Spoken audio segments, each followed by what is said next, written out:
let's talk about the thing that really sort of blew up the internet the other day, which was the Singer Tuthill collaboration from a new Porsche 911 ACS, which is the all-terrain competition study. It is bonkers. I absolutely love it.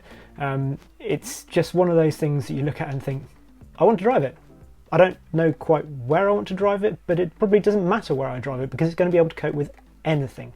So hopefully you can see on now some of the lovely shots of it, sort of both on the beach and then in the studio. And actually, yeah, that's one of the things. I think if they had just released shots of this in a studio, there would have been a lot more skepticism about it. But the fact that they showed shots of this jumping and sliding all over a beach, and subsequently seen pictures of it at Walters Arena as well, the famous sort of rally test location down in South Wales where I've been before, that sort of shows that it's not just a beautiful design study. This is something that's intended to be driven really, really hard. And they said that, you know, this is something that they want to compete in. There will be service packages available through Tuthill.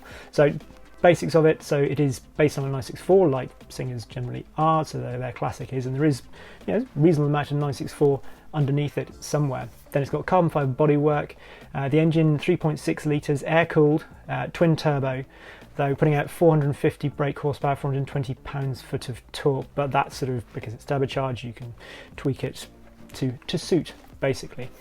And it's stunning. You look at the twin shocks at each corner, which I think are the sort of standout thing you first notice. Huge droop that you can see from when it's jumping, and it's got twin shocks. So they're by XTC, which is a company that Tuthill has used an awful lot for their Safari 911s and all their cars really in the past. So they're very well known. They've done WRC cars in the past. I think they did Citroens for a while, possibly. I might have got that wrong. But and the reason for twin shocks, you've got single spring at the front, twin springs at the rear, because obviously the weight balance, it's sort of 40-60 front rear in terms of the weight balance from 911. Obviously you've got the engine at the back, so you need more spring at the back just to support it better. Reason for having twin shocks, because dampers are obviously so good these days, and XTC say that yes, of course, yeah, their shocks could last. They would be completely adequate really with one shock, but the reason for running two is so it's things like heat management,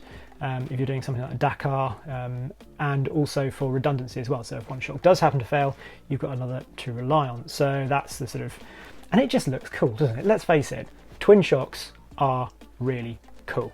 What else do we know about it? Well, they've currently built one, so they've built the one that you can see in all the pictures. They're going to build a second one, that's confirmed. So there's one in Parallax White, which is a colour that Singer has used before. There's going to be one in Corsica Red, which is going to be more of a sort of a tarmac spec car. And then, so it's been commissioned by a friend of Singer, and he very generously said, well, you know, they developed it obviously using his money basically, but he said, you know, if others want to buy one, great, buy one. So that's pretty cool. Hopefully we'll see a few more of these very expensive cars out there. One thing that interested me, so I had read the press release, and Rob Dickinson, who's the founder and CEO, whatever, of Singer, he said, this is the quote from it, ACS advances Singer's capabilities in forced induction, all-wheel drive, off-road ability and dynamic response, all of which will support our ongoing mission. This pursuit of focused competition studies is something you will see more of from us in the future. So what I want to know from you is, what else should they do next? So they've hinted at, they've already got things in the pipeline, but yeah, what other 911 type things should they focus on in the future? Other sort of, should they do like a Targa Florio inspired car or something? That would be pretty cool, I think. Should they perhaps do like a Moby Dick or a flat nose or something like that? I don't know. Anyway, let us know in the comments below. I love the ACS. I really hope I get to drive it. I have spoken to Tuthills, and I'm pretty sure I'll get a go in it at some point, so I will very much look forward to that. Moving on next, actually before I move on, we've got this here. Found this in the supermarket the other day. Cost me £1.63, I think it was, and it is a Porsche 914 Safari Hot Wheels. It's done in association with Luftgekühlt, so put a picture of that there. I rather liked it. I saw it, I was shopping for chips or ice cream or something like that, and I saw it, I thought, I'm having that. So there we are. Anyway, moving on from ACS to ACE, or Ace, which is a very cool little car that cropped up again. A friend sent me a picture of it and said, have you seen this? And it's by the Alpha Motor Corporation, based out in California, like Singer, and it just looks brilliant. It's a retro-inspired car that's electric.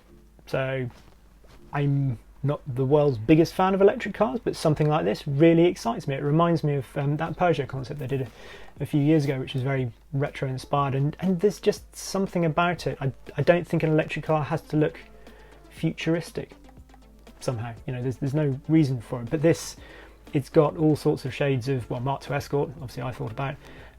Also Alfa Romeo 105 series, Alfa Romeo like Alfaholics do. It's just got that stance. It's obviously rear wheel drive. They've given some specs for it, so 0 to 60 miles an hour in about 6 seconds, over 250 miles of range. It weighs 1,633 kilos, which is obviously pretty porky. Just over 4 meters in length, so about 200 millimeters more than an old Mark II Escort. But yeah, I look at that and I think, yes, that is an electric car I really want to have a go in. It looks fun, and if they can get the sort of tactility into the steering and things like that, get the suspension set up right, then it could be an awful lot of fun. So I like the idea of that, spotted it, and yeah, I hope they build it if they get enough interest. And I hope it doesn't cost too much, but it probably will. But there we are. Also reminded me of Sterling in Cars the Movie 3. Gonna have a look that up. Well, that was apparently based on a BMW concept, but there we go. Just made me think about it. Moving on, BMW. They've been awfully busy on Instagram of late, haven't they? There was a bit of a debacle because they put up a film of an N2 competition, supposedly to wish everyone a happy new year, and they overlaid the sound of a Lamborghini V10 on it.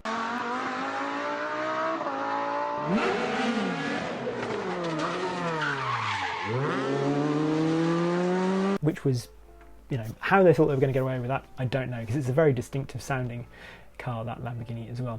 But we'll ignore that for the moment and move on to, because they've teased the M5 CS. So there's obviously the M2 CS, which I absolutely adore, and we have got a film coming on the channel of that. We filmed it at the end of last year, so that's, yes, that is coming up. But yeah, M5 CS. What you think of CS being applied to M5? I don't know. Sort of a big saloon like that. I'm not entirely convinced that CS is appropriate for it. Having said that, it doesn't mean I don't want to try and drive an M5 CS, because let's face it, it would be pretty cool. There's not a huge power gain, so it's only an extra 10 brake horsepower, I think up to 626 brake horsepower. Torque stays the same. But it's reduced weight by 70 kilos, which, you know, not to be sniffed at. It's got the bucket seats from M3 and M4, so carbon-backed bucket seats, and obviously there was no doubt done stuff to the suspension and exhaust and all that sort of thing as well. It has still got rear seats, so it's not like a CSL, so same deal that it was with the M2 CS as well. So it still retains its practicality. A few nice little touches. It's got some gold bronze, I think they call it. Let's check that. Yeah, it's gold bronze wheels and trim around the grille, as well as a little M5 CS badge in the grille, which looks pretty cool. But best for me, yellow headlights, aping the sort of the GTE cars, the Le Mans cars that they run. So that's, yeah, I love yellow headlights. They look great, particularly on French cars, I think. But yeah, not going to sniff at that. So M5 CS, we should see more of that at the end of this month. So look out for that, and hopefully we'll get to drive it later this year. Next thing to talk about very quickly, Travis Pastrana. He was involved in the latest Gymkhana film, which is normally Ken Block, fairly obviously, but for Gymkhana 11, Travis Pastrana got involved and had a very cool car indeed. It was the Subaru WRX STI, pretty much a sort of a world rallycross car underneath, and as well as the main film. So the main film's brilliant for all sorts of reasons. It starts off massive jump over a powerboat that's going along the water underneath. Interestingly, when he does that jump, you see him pull some fantastic facial expressions, which he does throughout the film. He really genuinely looks pretty scared by this 800 and whatever it is, 862 brake horsepower Subaru that he's driving. But in the air, and you see him pull the handbrake, and you're thinking, well, why would he pull the handbrake? But that is because it's got all sorts of active aero, including a big section of the rear wing, which then goes down. So obviously if that's up, it's going to start pushing the rear of the car down, and you want the nose going down for landing. So yes, I love that sort of stuff. So it takes off, pulls the handbrake mid-air to put the rear wing down, make sure it lands perfectly. Other things, another enormous jump on the road. You see it, you see the Motec screen and it going up to 150 miles an hour, and then this just frankly enormous jump, which is pretty awesome to see. And the dock grind, dropping the rear wheel off almost like a sort of a reverse ditch hook, basically, which again, it looks really, really cool, I think, and it was probably my favourite Gymkhana for some time. So good job, Travis Pastrana. But what I was going to say is also check out the build film of a car, because it takes you behind the scenes of it and tells you a few sort of interesting snippets, like sort of the tyres, the particular what they're looking for in a tyre for that sort of film, which I thought was pretty interesting, and also the caps for the exhausts, reason for having them, which sort of seems obvious, but it's just a nice little detail because the exhausts come out of the bonnet. So go and check that out. I'm sure you have already, you must have seen it. If you're watching this, you will have seen it, but check out the build. Next up, something a little more serious. I want to talk about touchscreens. I'm not the biggest fan of them. I've said this before, they're pretty much ubiquitous across certainly sort of luxury cars these days, and even people like sort of Audi are getting rid of the mechanical sort of wheel, the MMI system, for pure touchscreens. Tesla's obviously have only ever had these big tablets to use. And yeah, I'm not a fan. It just doesn't feel as sort of easy to adjust things on the fly, and yeah, I'm not a fan. Anyway, there's been some research done. It's undertaken by TRL, which was formerly the Transport Research Laboratory in the UK, on behalf of IAM RoadSmart, the FIA, and the Reece Jeffries Road Fund. And they used Apple CarPlay and Android Auto, so it took 20 people who are used to using the systems, put them in a simulator and carried out various tests. And they found that using them, operating the features, significantly increased driver reaction times, which you'd probably think, but even more so than texting or driving under the influence of alcohol or cannabis, which is pretty scary. Motorway speeds, reaction times increased by up to 4 or 5 car lengths, and it's also wasn't just, so that also staying in lane, I think it was sort of about half a metre, sort of people were wandering whilst trying to use the systems. And this wasn't just on using touchscreens either, it was also whilst using the voice control. So I thought that was fairly interesting. Obviously voice control less distracting, but still distracting.